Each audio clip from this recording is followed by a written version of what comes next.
Sudah jelas belum ini? Jelas Ustadz suaranya. Silakan dimulai. Sudah jelas? Bisa Jelas. tolong tulis komen yang mendengar suara dengan jelas.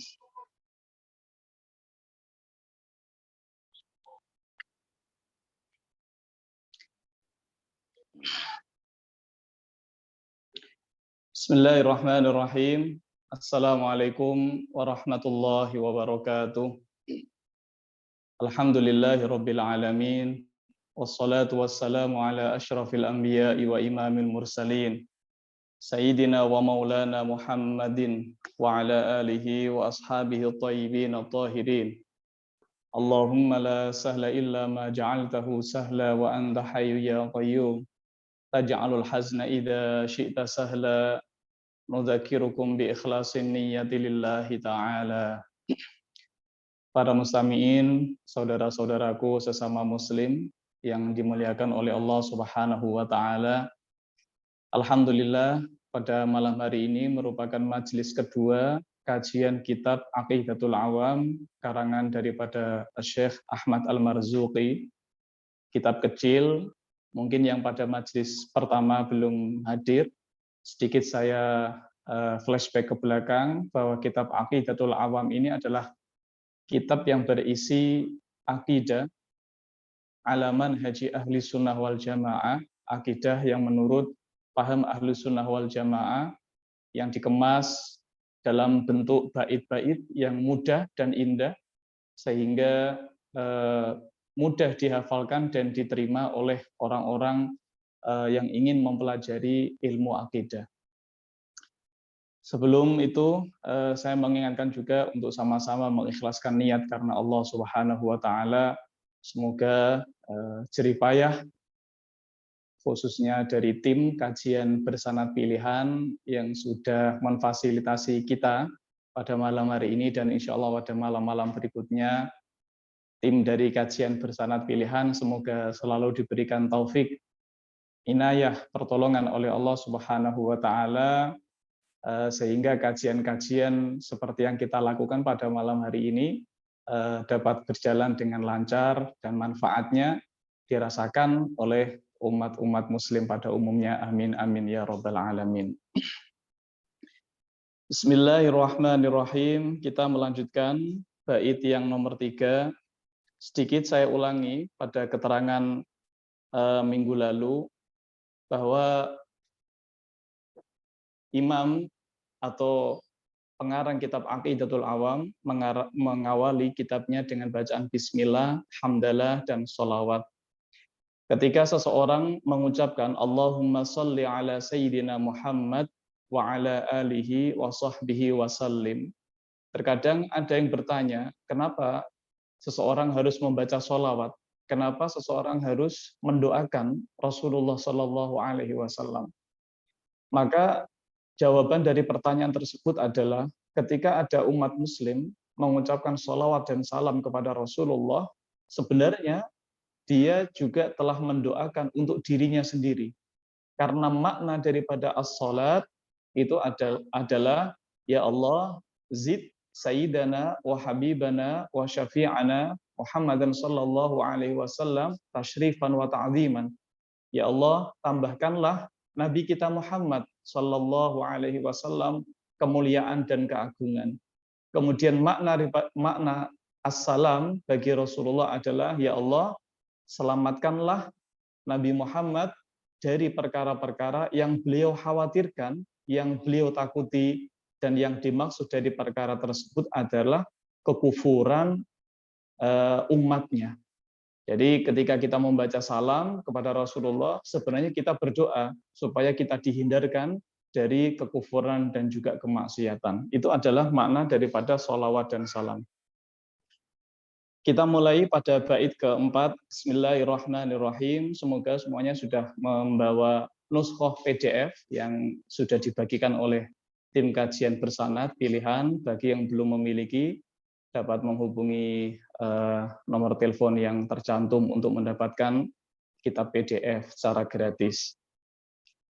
Bismillahirrahmanirrahim. Tsumma sholatu wassalamu sarmada 'alan nabi khairi man qad wahada wa alihi wa sahbihi wa man tabi' sabila dinil haqqi ghairu mubtadi'.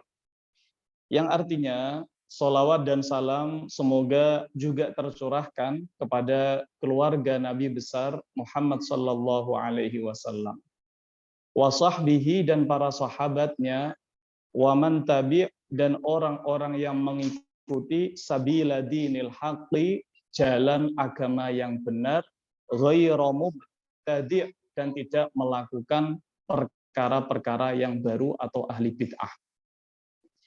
Nah, ini kita urai lafadz al yang bermakna keluarga ini memiliki 3 makna. Keluarga Nabi di dalam masalah zakat yang dimaksud adalah Banu Hashim dan Banu Muttalib. Kemudian Banu Muttalib. Kemudian keluarga ketika di dalam masalah puji-pujian, ketika ada seseorang memuji keluarga Rasulullah Shallallahu Alaihi Wasallam, maka yang dimaksud di situ adalah aqaribuhu, orang-orang terdekat yang punya kekeluargaan dengan Rasulullah Shallallahu Alaihi Wasallam. Sementara di dalam masalah doa yang dimaksud keluarga itu adalah hum atqiyaul ummah, adalah orang-orang yang bertakwa dari kalangan umat Muhammad Shallallahu Alaihi Wasallam. Artinya kalimat al yang bermakna keluarga ini memiliki multifungsi, multitafsir yang berbeda-beda. Di dalam bab zakat, kita temui bahwasanya keluarga Rasulullah tidak boleh menerima zakat. Nah, ini yang dimaksud dengan keluarga Rasulullah ini adalah Banu Hashim dan Banu Muttalib. Tetapi ketika ada seorang membaca sholawat kepada Rasulullah, kepada keluarganya, sebenarnya doa tersebut juga umum kepada atqiya'u hadhil ummah. Wa sahbihi, yang dimaksud dengan sahbihi di sini adalah para sahabat. Siapa para sahabat itu? Yaitu orang-orang yang pernah bertemu dengan Rasulullah Shallallahu Alaihi Wasallam setelah diutus menjadi seorang nabi. Setelah diutus menjadi seorang nabi, dan pertemuannya itu terjadi sebelum wafatnya Rasulullah Shallallahu Alaihi Wasallam dengan cara yang biasa. Dia dalam keadaan Islam dan mati juga dalam keadaan Islam, meskipun pernah murtad keluar dari agama Islam, namun akhirnya kembali ke dalam agama Islam dan meninggal dalam keadaan agama Islam. Ini adalah sahabat. Artinya saya ulangi, sahabat adalah orang-orang yang pernah bertemu langsung dengan Rasulullah Shallallahu Alaihi Wasallam setelah beliau terutus menjadi nabi, dan pertemuan tersebut terjadi sebelum Rasulullah wafat. Ya. Dan pertemuan tersebut terjadi sebelum Rasulullah wafat. Sehingga ketika zaman sekarang ini ada orang yang mimpi bertemu dengan Rasulullah, semoga kita semua diberikan rezeki bisa mimpi bertemu dengan Rasulullah. Ini tidak bisa dikatakan sebagai sahabat. Kenapa? Karena pertemuan orang tersebut dengan Rasulullah, satu, terjadi setelah wafatnya Rasul. Kemudian yang kedua, pertemuannya juga terjadi dengan cara yang tidak biasa, yaitu melalui mimpi. Sementara dikatakan sebagai sahabat, itu jika pertemuannya dengan Rasul itu terjadi dengan cara yang biasa. Itu yang dimaksud dengan sahabat. Wa man tabi' dan orang-orang yang mengikuti sabila dinil haqqi, jalan agama yang benar. Artinya ini mengarah kepada generasi setelah sahabat, yaitu tabi'in. Nah, tabi'in ini orang mukmin dan meninggal dalam keadaan mukmin yang tidak pernah bertemu dengan Rasulullah, namun pernah bertemu dengan sahabat. Artinya tabi'in ini adalah generasi setelah sahabat. Meskipun dia hidup saat Rasulullah masih hidup, tetapi belum sempat bertemu, maka tidak bisa dikatakan sahabat. Dan itu banyak sekali. Ya, banyak sekali para tabi'in yang hidup semasa dengan Rasulullah, namun belum sempat bertemu secara langsung dengan Rasulullah. Seperti contohnya yang sudah sangat kita kenal, ada seorang raja dari negeri Habasyah, namanya Ashamah An-Najasyi. Habasyah sekarang disebut dengan negara Ethiopia. Ashamah An-Najasyi ini tadinya adalah raja yang beragama Nasrani. Diajak masuk oleh Rasulullah Shallallahu Alaihi Wasallam ketika pertama kali menerima surat ajakan masuk Islam dari Rasulullah. Seketika itu Ashama langsung turun dari kursi kebesarannya, bahkan mencium surat yang dikirim oleh Rasulullah melalui utusan, karena sangat memuliakan Rasulullah. Dan saat itu pula Ashama An-Najasyi itu satu dari beberapa pembesar Nasrani yang masuk ke dalam agama Islam, dan pengaruh Islam setelah masuknya Ashama An-Najasyi di negeri Habasyah itu sangat luas sekali. Namun Ashama ini belum sempat bertemu dengan Rasulullah, karena karena Ashama An-Najasyi ini meninggal terlebih dahulu. Maka Ashama ini tidak dikatakan sebagai sahabat, tetapi beliau dikatakan sebagai golongan tabi'in karena tidak pernah bertemu dengan Rasulullah, namun pernah berkumpul dengan beberapa sahabat. Nah, Ashama ini meskipun tadinya Nasrani, kemudian masuk ke dalam agama Islam, namun hasuna islamuhu, Islamnya sangat baik, Islamnya sangat sempurna. Bahkan diriwayatkan dalam sebuah hadis dari Siti Aisyah, Ashama ini disaksikan oleh banyak orang, kuburannya ini memancarkan cahaya ke arah langit. Ini tentu hanya bisa terjadi pada orang-orang yang soleh, karena cahaya ini menandakan kebaikan. Itu yang terjadi pada Ashamah An-Najasyi. Bahkan tidak hanya itu saja, Rasulullah Shallallahu Alaihi Wasallam ketika mendengar kabar meninggalnya Ashamah An-Najasyi, beliau mengatakan, Al-yaum mata rajulun soleh. Hari ini telah meninggal seorang laki-laki yang soleh. Ini luar biasa, karena Ashamah An-Najasyi yang tadinya adalah orang Nasrani dipuji oleh Rasulullah dengan julukan rajulun soleh. Dan ini yang memuji bukan hanya sembarang manusia biasa, tetapi kesaksian dari Rasulullah bahwa Ashama An-Najasyi adalah benar-benar laki-laki yang soleh.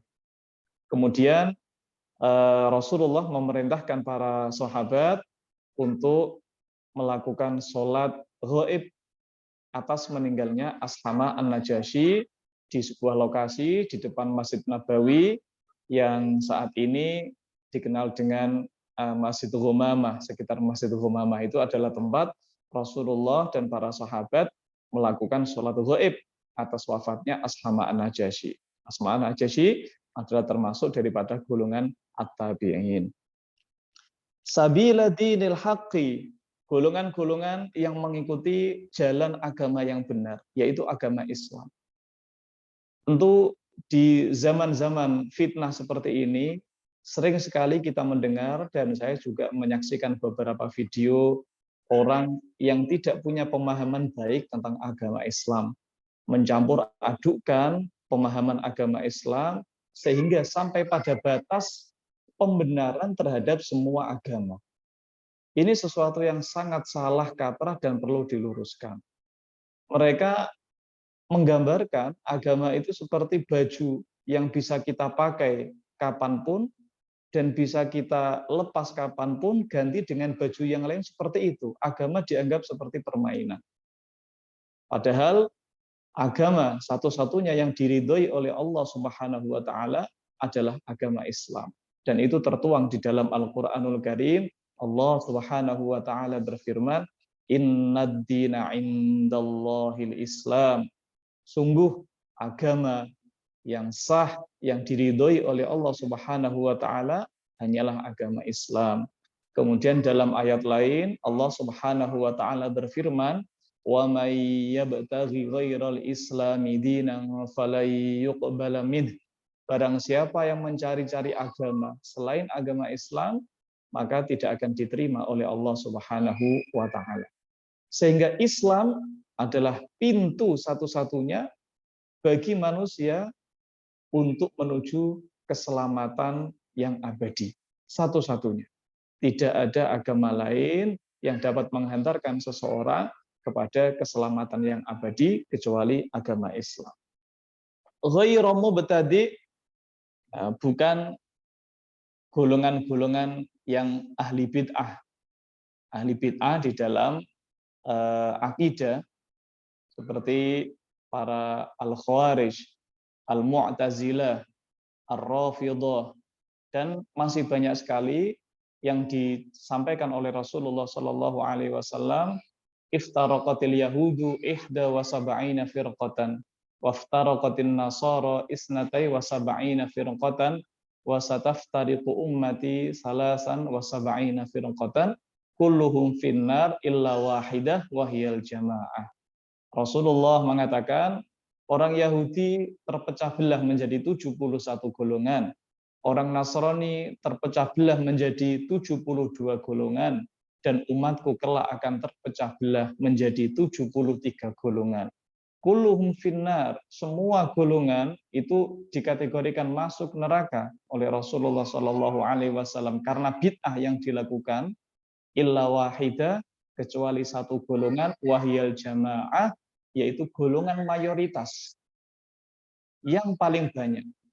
Karena umat ini dijanjikan oleh Rasulullah Shallallahu Alaihi Wasallam tidak akan mengalami kesesatan atau kesalahan atau kekufuran secara berjamaah. Kemudian pada faktanya, siapakah mayoritas umat muslim di seluruh dunia, mulai dari timur sampai barat, utara sampai selatan, mayoritas mereka adalah pengikut daripada Imam Abul Hasan Al-Asy'ari dan Imam Abu Mansur Al-Maturidi. Nah, oleh karena itu, Ahlus Sunnah wal Jamaah ini tidak dikategorikan sebagai ahlul bid'ah, ya, karena berpegang teguh dengan jalan yang dibawa oleh Rasulullah Shallallahu Alaihi Wasallam. Wa ba'du fa'lam biwujubil ma'rifah min wajibin lillahi 'asyrina sifah. Nah, bait ini masuk sebentar.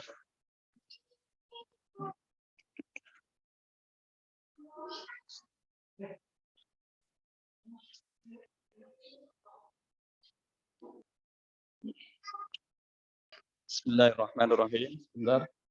Nah, pada bait ini mu'allif Syekh Ahmad Al-Marzuqi mulai membahas tentang ilmu tauhid, dimulai dengan pembahasan sifat-sifat yang wajib bagi zatnya Allah Subhanahu wa taala.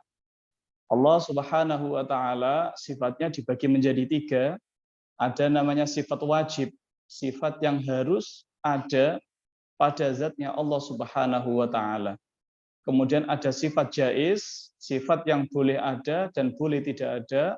Dan yang terakhir adalah sifat mustahil, yaitu sifat yang tidak ada dan tidak masuk akal adanya bagi Allah Subhanahu wa taala.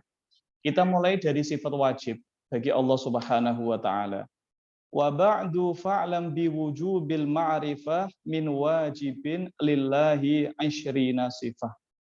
Setelah basmalah, hamdalah, dan sholawat, maka ketahuilah tentang pengetahuan-pengetahuan yang wajib dari sifat wajib bagi Allah Subhanahu wa taala yang berjumlah 20.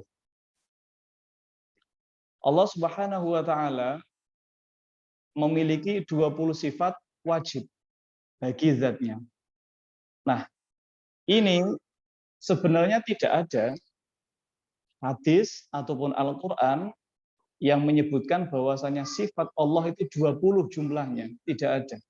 Namun, ini sudah menjadi kebiasaan bagi para ulama menentukan jumlah daripada sifatnya Allah Subhanahu wa taala karena banyaknya sifat tersebut disebutkan baik di Al-Quran maupun Al-Hadis.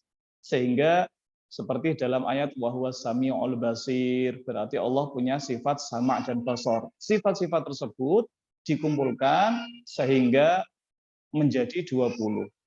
Nah, Syekh Ahmad Al-Marzuki ini,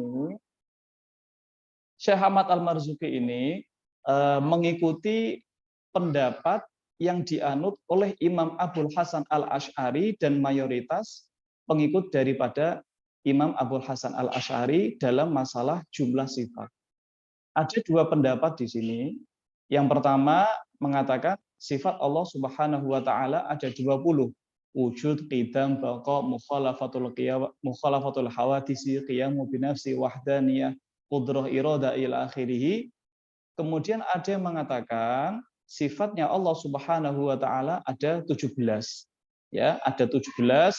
Ini adalah pendapat, maaf, ada 13 dan ini adalah pendapat yang dipilih oleh Syekh Abdullah Al-Harari dalam beberapa kitabnya. Sangat banyak sekali pendapat beliau tentang ini. Salah satunya yang saya ingat adalah dalam kitab As-Siratul Mustaqim, ketika beliau menjelaskan bahwa ada ulama yang mengatakan 20, ada yang mengatakan 13, beliau mengatakan wa tariqatul ula hiyal arjah. Metode yang pertama yang mengatakan sifat Allah Subhanahu wa taala ada 13 adalah metode yang lebih unggul, kata Syekh Abdullah Al-Harari, meskipun Imam Abul Hasan Al-Asy'ari sendiri dan mayoritas ulama lebih memilih sifat Allah Subhanahu wa taala ada 20. Nah, termasuk yang dianut oleh Syekh Ahmad Al-Marzuki dalam kitab Aqidatul Awam ini mengikuti pendapat mayoritas ulama-ulama Asy'ariyah. Berbeda dengan pendapat Imam Abu Mansur Al-Maturidi. Ini mengatakan sifat Allah Subhanahu wa taala tidak terbatas, tidak bisa dihitung. Ya, karena misalkan ada orang diberikan rizki oleh Allah, berarti Allah Maha memberi rizki. Itu sudah satu sifat. Ada orang diberikan kenikmatan oleh Allah Subhanahu wa taala, maka Allah Maha memberikan kenikmatan.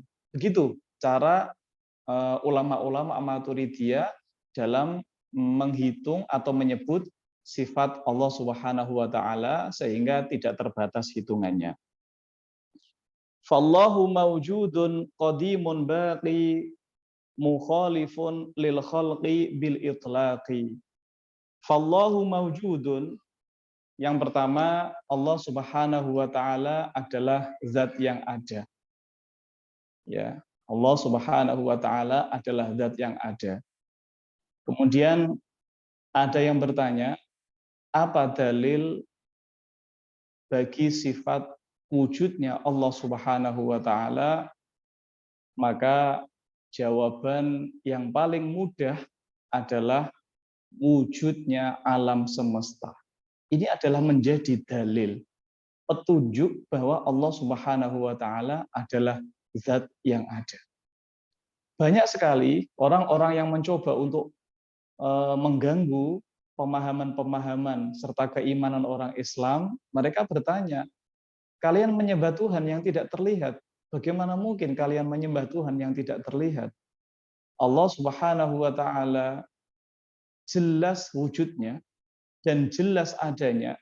Hal itu ditunjukkan dengan terciptanya alam semesta ini. Logikanya seperti ini. Ketika Anda melihat coretan hitam di atas kertas, kemudian saya mengatakan, tahukah Anda bahwa coretan ini ada dengan sendirinya? Tidak ada yang mencoret, tidak ada yang menggerakkan pena, sudah, pokoknya tiba-tiba ada dengan sendirinya. Bagaimana pendapat Anda? Sebodoh-bodohnya orang, seminim-minimnya orang memiliki ilmu, tidak akan percaya bahwa coretan itu ada dengan sendirinya.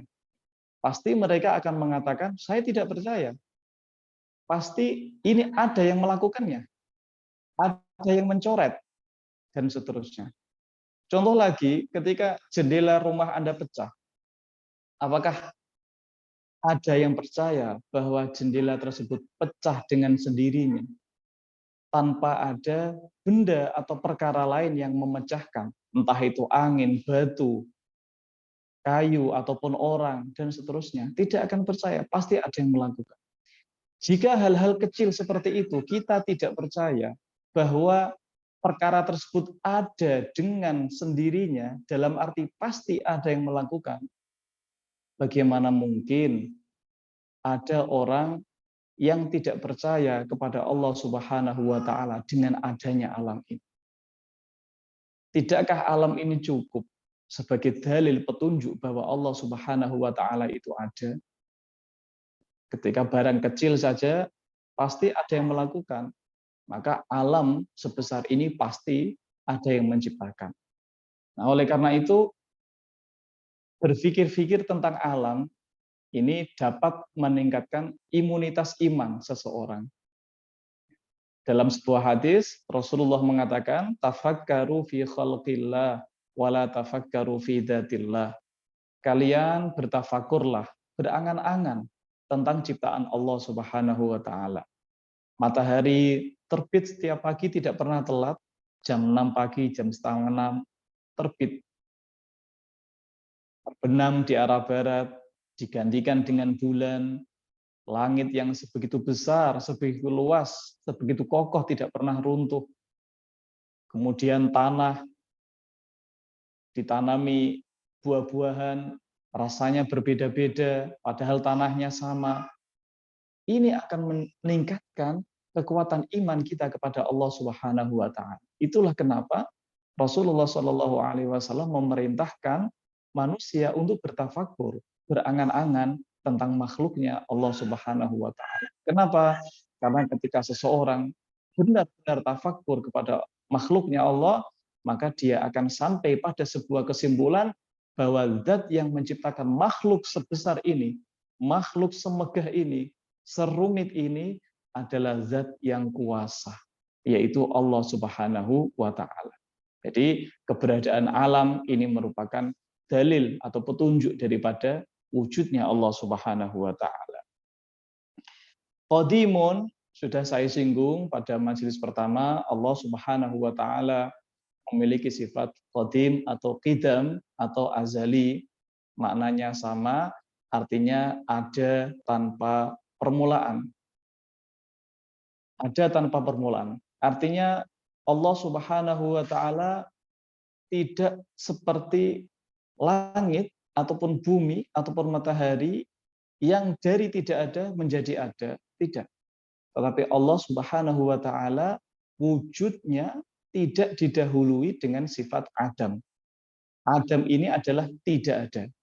Bukan berarti Allah Subhanahu wa taala dulu tidak ada, lantas menjadi ada, bukan. Allah Subhanahu wa taala tidak bisa kita bayangkan ketiadaannya. Artinya Allah Subhanahu wa taala selalu ada. Adapun langit, bumi, meskipun berjuta-juta tahun yang lalu atau bahkan bermiliar-miliar tahun yang lalu mulai ada, tetap ada angkanya, angka waktu. Tetapi Allah Subhanahu wa taala ada tanpa permulaan.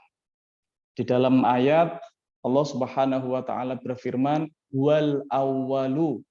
Huwal awwalu. Ini kalau di dalam kajian ilmu nahwu, huwa adalah mubtada. Al awwalu adalah khobar. Ketika khobar berupa isim ma'rifat, seperti kalimat al awwalu yang diawali dengan al, maka ini memiliki faedah al-hasr atau takhsis. Sehingga kalau diterjemahkan di dalam bahasa Indonesia, huwal awwalu artinya dialah satu-satunya yang azali. Dialah satu-satunya yang ada tanpa permulaan. Jadi satu-satunya itu di dalam kaidah nahwu disebut dengan takhsis ataupun al-hasr. Contoh lain supaya mudah kita pahami, misalkan di satu kelas ya ada katakanlah 20 murid. Hanya satu yang lulus ujian, namanya Zaid misalkan. Itu bisa kita ungkapkan dengan ungkapan huwa an-najihu. Huwa an-najihu. Artinya Zaid dia satu-satunya yang lulus ujian. Jadi ini adalah makna daripada huwal awwal. Itu adalah makna dalil naqli, dalil yang bersumber dari Al-Qur'an untuk sifat al-qidam. Nah, perlu kita sampaikan juga dalil akli secara logika. Ini penting bagi orang-orang yang khususnya yang tidak mempercayai Al-Qur'an. Al-Qur'an saja tidak percaya, bagaimana mungkin kita menjadikan Al-Qur'an dalil untuk mereka. Maka perlu kita menggunakan dalil logika. Bagaimana kita menerapkan dalil akli bagi sifat qidamnya Allah Subhanahu wa taala? Kita katakan jika Allah Subhanahu wa taala tidak qidam, ya, tidak memiliki sifat qidam, maka Allah Subhanahu wa taala hadis. Hadis itu artinya baru. Dari tidak ada menjadi ada, itu artinya hadis. Kemungkinan apa lagi tidak ada? Kalau Allah tidak qidam, berarti Allah hadis. Kan itu saja kemungkinannya. Apakah ada kemungkinan lain? Tidak ada. Saya ulangi, jika Allah Subhanahu wa taala tidak memiliki sifat qidam, berarti Allah memiliki sifat hadis. Artinya dari tidak ada kemudian menjadi ada. Nah, jika Allah Subhanahu wa taala ini hadis, maka butuh perkara lain yang mewujudkan Allah Subhanahu wa taala. Karena tidak mungkin Allah Subhanahu wa taala tidak ada kemudian ada dengan sendirinya, tidak mungkin. Bagaimana mungkin perkara yang tidak ada bisa menciptakan dirinya sendiri? Kan tidak mungkin. Perkara yang tidak ada menciptakan dirinya sendiri kan tidak mungkin. Maka jika Allah hadis, artinya tidak ada kemudian menjadi ada, maka perlu perkara lain yang mengadakan atau mewujudkan Allah Subhanahu wa taala. Paham ya? Nah, perkara yang mewujudkan Allah Subhanahu wa taala ini tentu juga butuh terhadap perkara lain yang mewujudkan Dia. Begitu seterusnya sehingga akan muncul mata rantai yang tidak ada ujungnya atau disebut dengan tasalsul ataupun daur.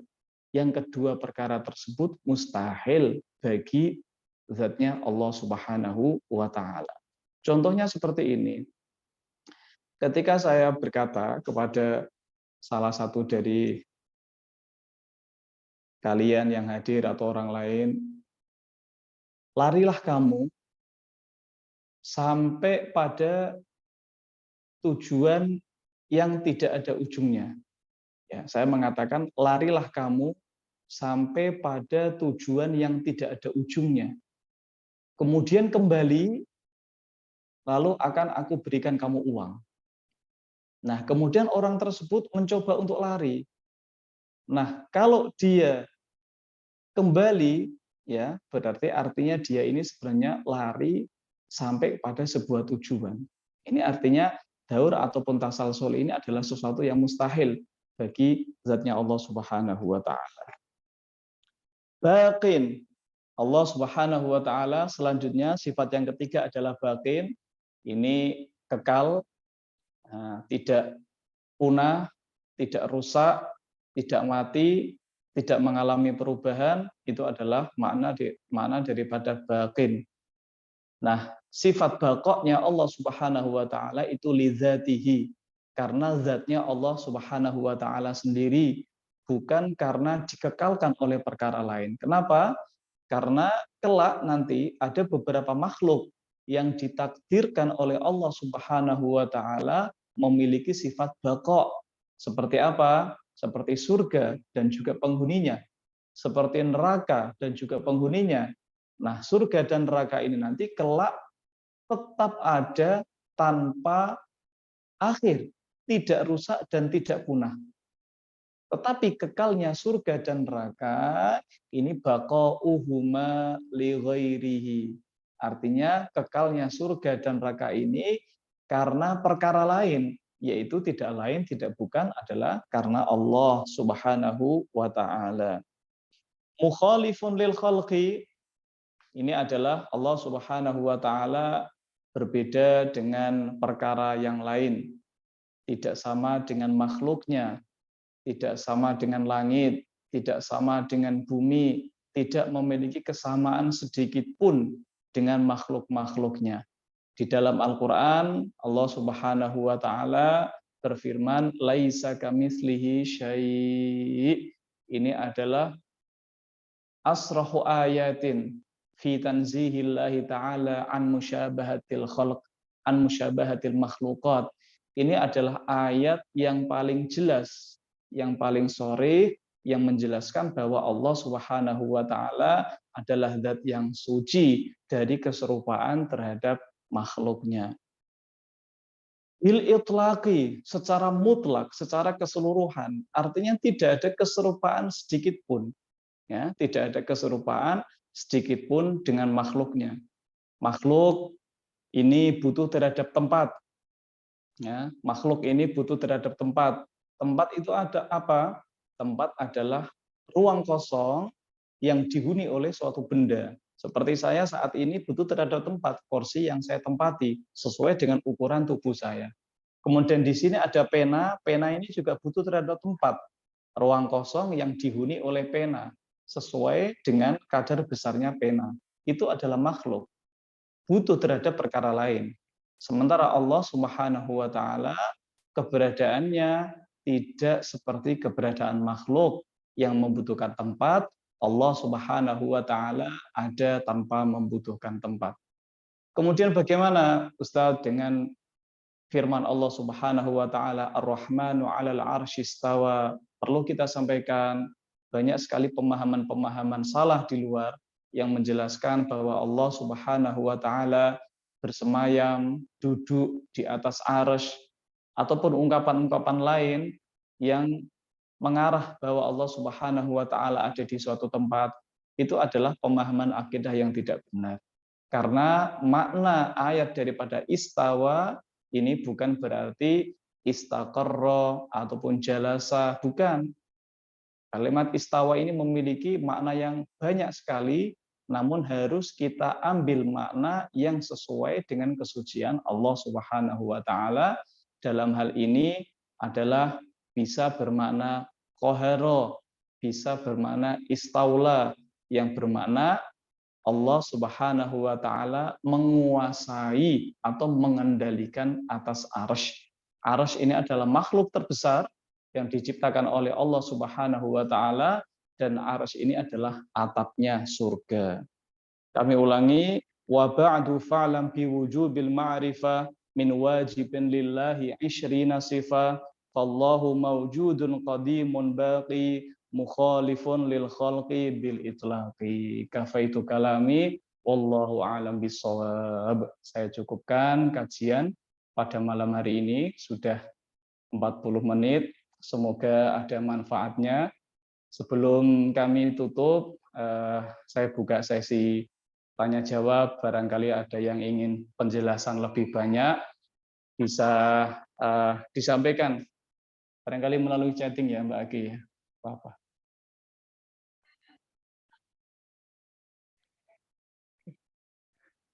Jika tidak ada, kita tutup. Masya Allah, yang mengikuti lumayan banyak, lebih banyak daripada minggu pertama. Semoga bisa istiqomah sampai khatamnya kitab ini. Amin Allahumma amin. Terima kasih. Nuhallil wa nusalli ala Rasul sallallahu alaihi wasallam salasa marrat. La ilaha illallah, la ilaha illallah, la ilaha illallah. Allahumma salli ala Sayyidina Muhammad wa ala ali Sayyidina Muhammad.